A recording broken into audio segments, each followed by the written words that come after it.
Bharatiya Janata party ఒక పొత్తులకి సంబంధించి ఇటు రాష్ట్ర నాయకత్వం ఎంతసేపటికి కేంద్రం ఏం చెప్తే అదే అంటుంది. వాళ్ళు అంటుంది పాపం మంచి పాయింటే. ఏంటది?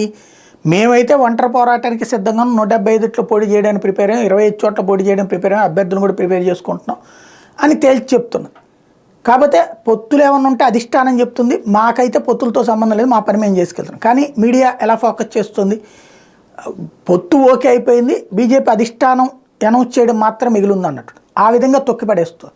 దానికి తోడు ఏ కోణంలో ప్రచారం చేస్తున్నారు? కైకలూరు సీటుకి పోటీ చేస్తుంది బీజేపీ. అంటే ఇచ్చేదే 4+4, 4 పార్లమెంట్, 4 అసెంబ్లీ.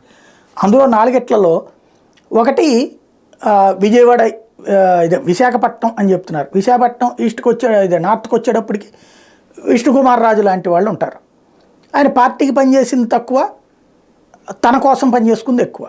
ఇటు పక్కన కైకలూరు, కామినేని సేమ్, తన కోసం పనిచేసుకుంది ఎక్కువ, పార్టీకి పనిచేసింది తక్కువ.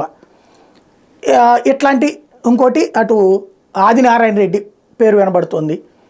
అట్లాగా అంటే తెలుగుదేశం నుండి వచ్చినటువంటి వాళ్ళు లేదా తెలుగుదేశం ప్రేమికులైనటువంటి వాళ్ళకే సీట్లు అన్నట్టు, అవుట్సోర్సింగ్ అనమాట. రెండవ ఆస్పెక్ట్ వచ్చేటప్పటికి ఎంపీ సెట్లో కూడా నరసాపురం రఘురామకృష్ణరాజు ఇందులోకి వచ్చి పోటీ చేసేటట్టు.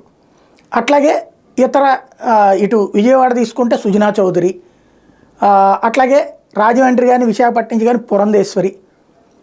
ఫైనల్గా బీజేపీ వాళ్ళు ఎవరికన్నా వస్తే గిస్తే ఏ సోమవీర్రాజుకో సీట్ ఇచ్చి సర్దుకోవాలన్నటువంటిది. ఈ తరహా జరుగుతుంది అన్నటువంటి ప్రచారం నడుస్తున్న నేపథ్యంలో భారతీయ జనతా పార్టీకి ఒక పెద్ద అయోమయం అయిపోయింది.